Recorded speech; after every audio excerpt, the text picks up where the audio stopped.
बच्चों, आज हम फिर कक्षा 12 के छात्रों के लिए नागरिक शास्त्र विषय का प्रथम पुस्तक का प्रथम पाठ लेके आए हैं, जिसका नाम है राष्ट्र निर्माण की चुनौतियाँ।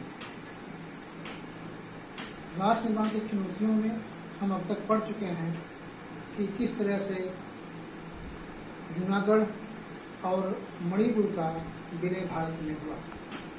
आज हम पढ़ेंगे हैदराबाद रियासत का विलय किस तरह से भारत में हुआ। आइए हम अध्ययन करें कि हैदराबाद रियासत को किस तरह से सरदार वल्लभ भाई पटेल की टीम ने भारत में विलय करवाया। जैसा कि हम जानते हैं, आज का तेलंगाना क्षेत्र कल का हैदराबाद रियासत का अंग हुआ करता था।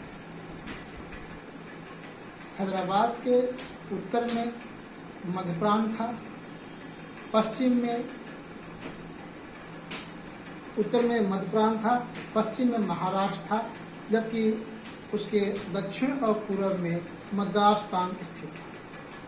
हैदराबाद की कुल आबादी का 85% भाग हिंदू लोग रहते थे, क्योंकि शेष 11% मुसलमानों रहते थे और शेष में जैन और अन्य समुदाय आते थे। इस तरह से हैदराबाद का जो भौगोलिक क्षेत्रफल था वो 86,298 वर्ग मील था। अगर तुलना किया जाए तो इंग्लैंड और स्कॉटलैंड की क्षेत्रफल से भी, दोनों को मिला दिया जाए, दोनों क्षेत्रफल से भी हैदराबाद का क्षेत्रफल अधिक था। अंग्रेजों के समय से, जब अंग्रेज यहाँ शासन कर रहे थे, उनके समय से ही हैदराबाद के पास अपनी सेना थी, अपनी डाक व्यवस्था थी, अपनी रेलवे भी थी। हैदराबाद समकालीन विश्व में धनी मानी व्यक्तियों में, धनी मानी राज्यों में शामिल था। उसकी गिनती संभ्रांत और संपन्न राज्यों में होती थी। इस तरह से हैदराबाद की पहचान भारत की रियासत में थी और हैदराबाद का नवाब उस्मान अली खां थे, जिनकी इच्छा थी हम आज़ाद रहें। उनकी इच्छा थी न हम पाकिस्तान में विलय करेंगे और न भारत में विलय करेंगे। ऐसी स्थिति में उनकी इच्छा थी कि हम जो है हैदराबाद को आज़ाद रख पाएंगे। क्योंकि जूनागढ़ का हर्ष दे चुका था उस्मान अली खां निज़ाम ने, इसलिए वह एक मशहूर अंग्रेज वकील सर वाल्टर मांगटान को अपना एजेंट नियुक्त किया कि वह हिंदुस्तान की सरकार से और लंदन की सरकार से हैदराबाद की आज़ादी के लिए बात करे। ब्रिटिश इतिहासकार अलेक्सवान तुंजमान ने अपनी पुस्तक इंडिया समर्स में इसका उल्लेख किया है। उसने उल्लेख किया है कि मांगटान ने नवाब को समझाया कि वह आयुध इकट्ठा करे, जिससे आवश्यकता पड़ने पर हिंदुस्तान से लड़ा जा सके। इसके लिए नवाब ने पाकिस्तान को 20 करोड़ रुपया अग्रिम दिए थे बमबरसक जहाज खरीदने के लिए। इतना ही नहीं, हैदराबाद के सेनाध्यक्ष मेजर जनरल एल एदरूस,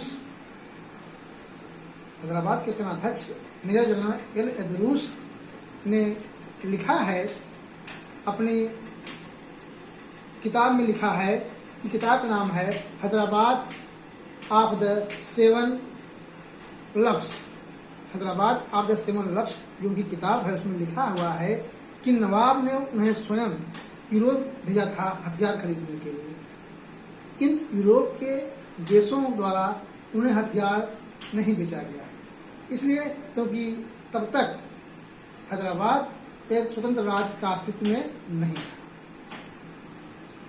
इधर लंदन में नवाब का एजेंट मीर नवाब जंग ने ऑस्ट्रेलियाई हथियार विक्रेता सिडनी कॉटन से सौदा किया हैदराबाद के लिए आयुध बेचने के लिए। सिडनी कॉटन ने भारी लाभ के बदले हथियार देने का सौदा कर लिया। जब भारत सरकार को पता हुआ कि सिडनी कॉटन जहाज के माध्यम से हैदराबाद को आयुध आ रहा है तो भारत ने इस उड़ान को ही प्रतिबंधित कर दिया। इस तरह से हैदराबाद का नवाब अपने को मजबूत करने के लिए सक्रिय था। चूंकि हैदराबाद चारों तरफ से भारतीय प्रांतों से घिरा हुआ था, इसलिए मांगतान ने यह सुझाव दिया कि भारतीय प्रांतों को जीतकर अथवा खरीदकर समुद्र तक रास्ता बनाया जाए, जिससे आवश्यकता पड़ने पर बाहर से सहायता मिल सके। सरदार पटेल ने भी अंदाजा लगाया था कि पाकिस्तान पुर्तगाल से हैदराबाद का समझौता करा रहा है। समझौता होने पर हैदराबाद की पैठ गोवा तक हो जाएगी और वह गोवा की भौगोलिक या गोवा के जमीन पर, गोवा की सरजमी से लाभ उठा सकता है। इस तरह से निजाम जो है अपनी आज़ादी के लिए बहुत ही सक्रिय था। उधर मांगतान ने वायसराय लॉर्ड माउंटबेटन और उनकी पत्नी एडविना से मिला। अब उसने हैदराबाद की आज़ादी की बात रखी, क्योंकि माउंटबेटन चाहते थे कि हैदराबाद का विलय भारत में हो। क्यों? क्योंकि हैदराबाद चारों तरफ से भारतीय प्रांतों से घिरा हुआ था और वहाँ की अधिकांश आबादी हिंदुओं की थी, इसलिए चाहते थे उसका विलय जो है हिंदुस्तान में हो। उन्होंने एजेंट मांगतान को समझाया और कहा कि आप अपने तरफ से ऐसा प्रयास करो कि वह हैदराबाद भारत में विलय हो। मांगतान ने वायसराय को आश्वस्त तो किया, किंतु वह अंततः नवाब के प्रति ही निष्ठावान बना रहा। इधर मांगतान ने चर्चिल और उनकी पार्टी, टोरी पार्टी के अन्य सदस्यों से भी लंदन में मुलाकात की और हैदराबाद की आज़ादी की बात रखी, किंतु तब तक चर्चिल और उनके पार्टी की अहमियत नहीं रह गई थी। निजाम की सक्रियता इस बात से अंदाजा लगाया जा सकता है कि निजाम ने राष्ट्रमंडल का सदस्य बनने के लिए भी इच्छा जाहिर की, किंतु इटली ने ठुकरा दिया। तो इस तरह से नवाब बहुत ही सक्रिय था। इधर नवंबर 1947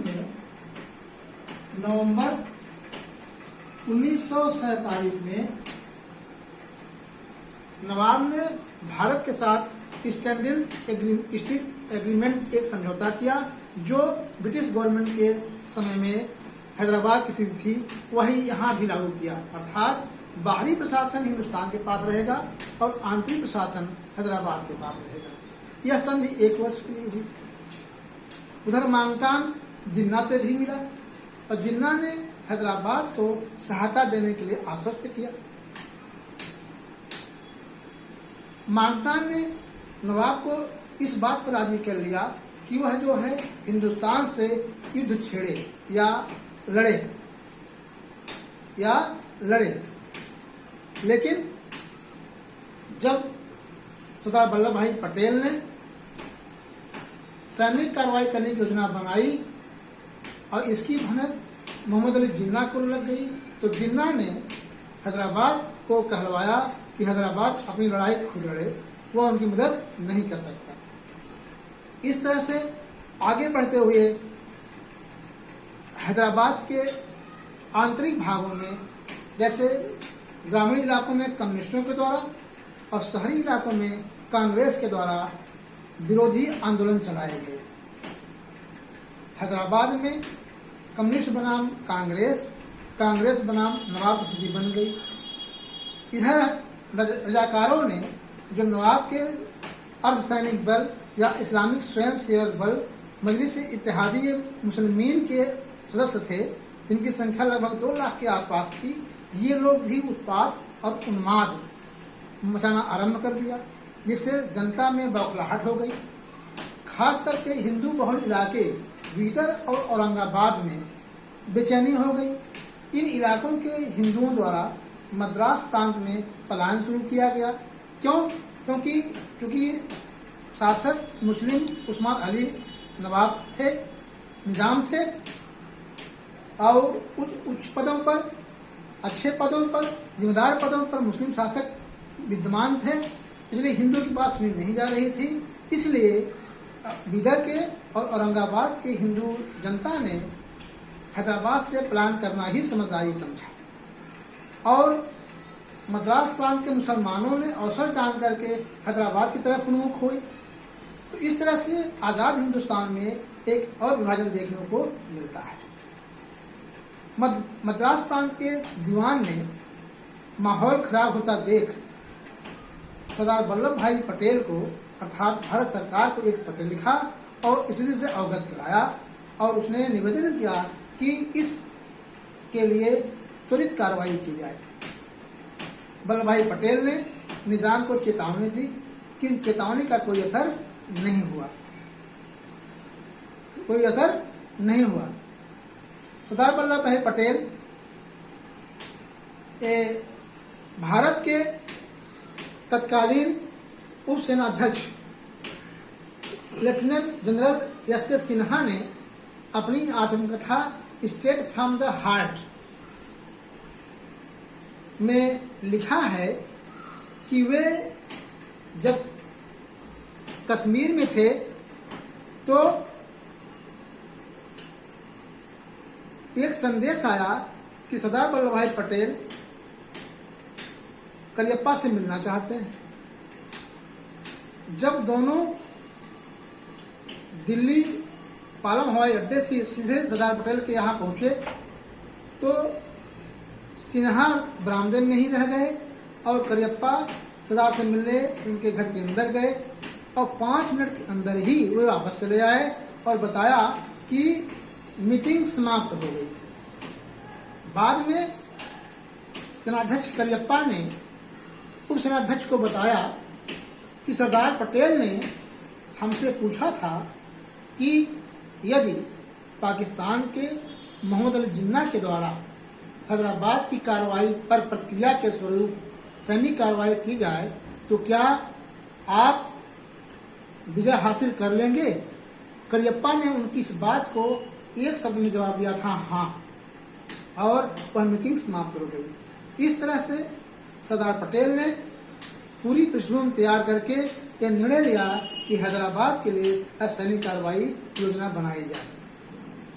इधर 11 सितंबर 1948 को मोहम्मद अली जिन्ना का देहांत हो जाता है और सरदार पटेल ने ऑपरेशन पोलो अर्थात सैनिक कार्रवाई करने की योजना बना डाली। ऑपरेशन पोलो इसलिए कि उस वक्त विश्व में 17 स्टेडियम पोलो के हैदराबाद में थे। तो ऑपरेशन पोलो मोहम्मद अली जिन्ना के देहांत के 2 दिन बाद अर्थात 13 सितंबर 1948 को आरंभ किया गया और 5 दिन तक चला। 5 दिन के अंदर ही निजाम के सैनिक और रजाकारों की कमर टूट गई और 17 सितंबर 1948 को निजाम ने सरदार पटेल के सामने हाथ जोड़ दिए। इस तरह से हैदराबाद का विलय भारत में हुआ। आगे चल करके निजाम हैदराबाद ने उस्मान अली खान ने संयुक्त राष्ट्र में अपील किया, किंतु वह अपनी अपील बाद में वापस ले लिए। इस तरह से हैदराबाद का विलय भारत में हुआ। तो आज इतना ही। कल हम देखेंगे जम्मू कश्मीर का विलय किस तरह से भारत में हुआ।